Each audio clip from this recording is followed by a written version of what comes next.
ನಮಸ್ತೆ. ಮನೆಯಲ್ಲಿ ಮಕ್ಳಿದಾರೆ ಅಂದ್ರೆ ಅವ್ರಿಗೆ ತಿನ್ಸೋದೇ ಒಂದ್ ದೊಡ್ಡ ವಿಚಾರ ಅಲ್ವಾ?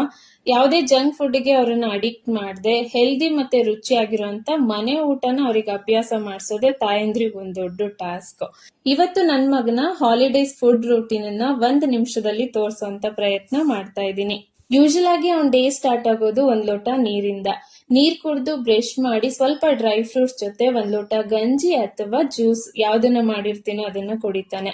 ಅದಾದ ನಂತರ ಅವ್ನ್ಗೆ ಹಶ್ವಿದ್ರೆ ಸ್ವಲ್ಪ ತಿಂಡಿ ತಿಂತಾನೆ. ಇವತ್ ಬೆಳಿಗ್ಗೆ ತಿಂಡಿಗೆ ಅಂತ ಇಡ್ಲಿ ಮಾಡಿದ್ದೆ. ಅದಾದ್ಮೇಲೆ ಸ್ವಲ್ಪ ಹೊತ್ತು ಆಟ ಆಡ್ತಾ ಟಿವಿ ನೋಡೋಷ್ಟ್ರಲ್ಲೇ ಮಧ್ಯಾಹ್ನ ಟೈಮ್ ಆಗೇ ಬಿಡುತ್ತೆ. ನಾನು ಯೂಶಲ್ ಆಗಿ ಮಧ್ಯಾಹ್ನಕ್ಕೆ ರೊಟ್ಟಿ ಅಥವಾ ಚಪಾತಿ ಕಂಪಲ್ಸರಿಯಾಗಿ ಕೊಡ್ತೀನಿ.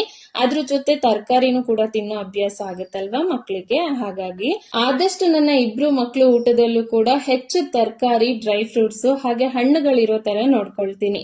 ಇದಿಷ್ಟು ಇವತ್ತಿನ ವ್ಲಾಗ್ ಆಗಿತ್ತು. Thank you. ಬಾಯ್.